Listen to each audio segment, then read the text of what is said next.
இறை இயேசுவில் பிரியமான சகோதர சகோதரிகளே, நமது ஆண்டவர் இயேசு கிறிஸ்துவுடைய திருப்பெயரால் உங்களுக்கும் உங்கள் குடும்பத்தில் இருக்கிற அனைவருக்கும் அன்பும் சமாதானமும் மகிழ்ச்சியும் உண்டாவதாக.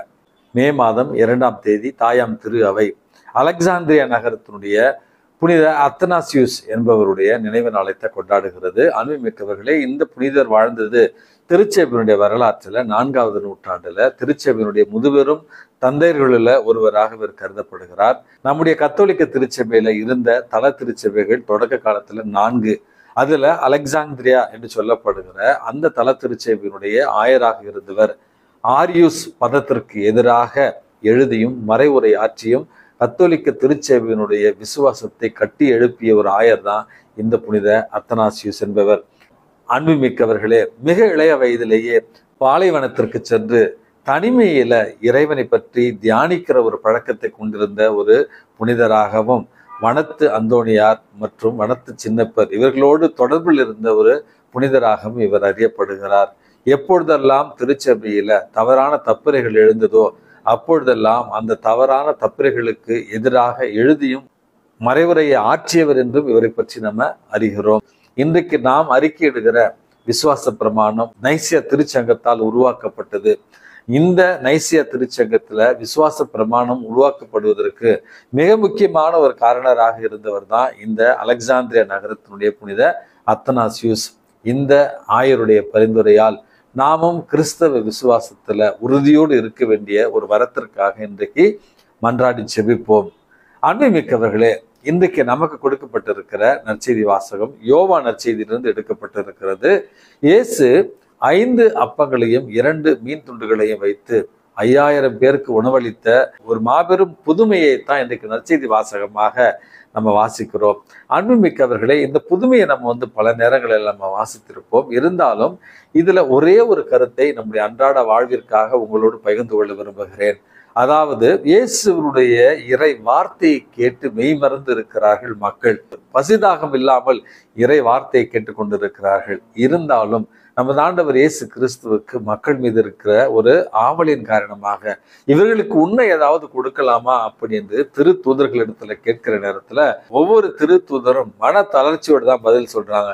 200 தினாரியத்துக்கு நாம் அப்பங்கள் வாங்கினால் கூட இந்த மக்களுக்கு நாம சரியான முறையில உணவளிக்க முடியாது அப்படி என்கிற மனச்சோர்வோடு தான் இந்த இடத்துல பதிலளிக்கிறார்கள். அன்புமிக்கவர்களே, இந்த இடத்துல தான் திருத்தூதர் பேதுருவினுடைய சகோதரர் அந்திரேயா ஒரு சிறுவனை இயேசுவிடத்துல கொண்டு வருகிறார். அந்த சிறுவன் தன்னிடம் இருந்த 5 அப்பங்களையும் 2 மீன் துண்டுகளையும் இயேசுனுடைய திருப்பாதத்துல காணிக்கையாக கொடுக்கிறான். அன்புமிக்கவர்களே, அந்த எளிய காணிக்கை ஏற்ற நம்ம ஆண்டவர் இயேசு கிறிஸ்து அதன் மீது ஜெபித்து பிறகு அதை மக்களுக்கு பகிர்ந்தளிக்க சொல்லுகிறார். இந்த 5 அப்பங்களையும் 2 மீன்களையும் கொண்டு வயிறார உண்டார்கள் என்று இன்றைய நற்செய்தி வாசகத்துல நம்ம வாசிக்கிறோம். அன்புமிக்கவர்களே, இந்த நற்செய்தி நமக்கு சொல்லித் தருகிற பாடம் என்ன? இந்த 2 சிறுவர்கள் நம்பிக்கையோடும் விசுவாசத்தோடும் தாராள உள்ளத்தோடும் தங்களிடம் இருந்ததை இறைவனுடைய திருப்பாதத்துல வைத்த நேரத்துல இறைவன் அதை பலுகி பெருகச் செய்து மாபெரும் அற்புதமாக மாற்றிய ஒரு நிகழ்வு தான் இன்றைக்கு நம்ம வாசிக்கிற நம்பிக்கையின் ஒரு நிகழ்வாக நான் பார்க்கிறேன். இந்த செய்தியை கேட்டுக்கொண்டிருக்கிற நீங்களும் நானும் பெரிய பெரிய பணக்காரர்கள் அல்ல, அதிகாரம் படைத்தவர்கள் அல்ல, ஆளும் வர்க்கத்தை சார்ந்தவர்கள் அல்ல.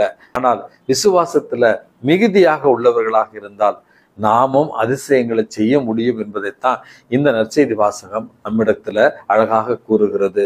ஆகவே அன்றாட வாழ்க்கையில ரொம்ப கஷ்டப்படுறேன் சாமி, ரொம்ப வேதனையில இருக்கேன், என்னால முடிஞ்ச வரைக்கும் என் உடல் பொருள் ஆவி எல்லாத்தையுமே கொடுத்துட்டேன், இதுக்கு மேல நான் என்ன பண்றதுன்னு தெரியல, என்ன என்கிட்ட குறை இருக்குன்னு தெரியல அப்படி என்று கேட்பவர்களுக்கெல்லாம் இறைவன் சொல்லுகிற செய்தி, உங்களிடம் இருக்கிற குறைவானதை மிகுதியான விசுவாசத்தோடு ஆண்டவருடைய திருப்பாதத்துல ஒப்படைத்தோம் என்றால் நிச்சயமாக இறைவன் மாபெரும் அதிசயமாக நம்முடைய முயற்சியையும் நாம் கொடுக்கிற அந்த எளிய காணிக்கையையும் பயன்படுத்தி மாபெரும் அதிசயத்தை செய்வார் என்கிற அழகான செய்தியைத்தான் இன்றைய நற்செய்தி வாசகம் நமக்கு தாங்கி வருகிறது.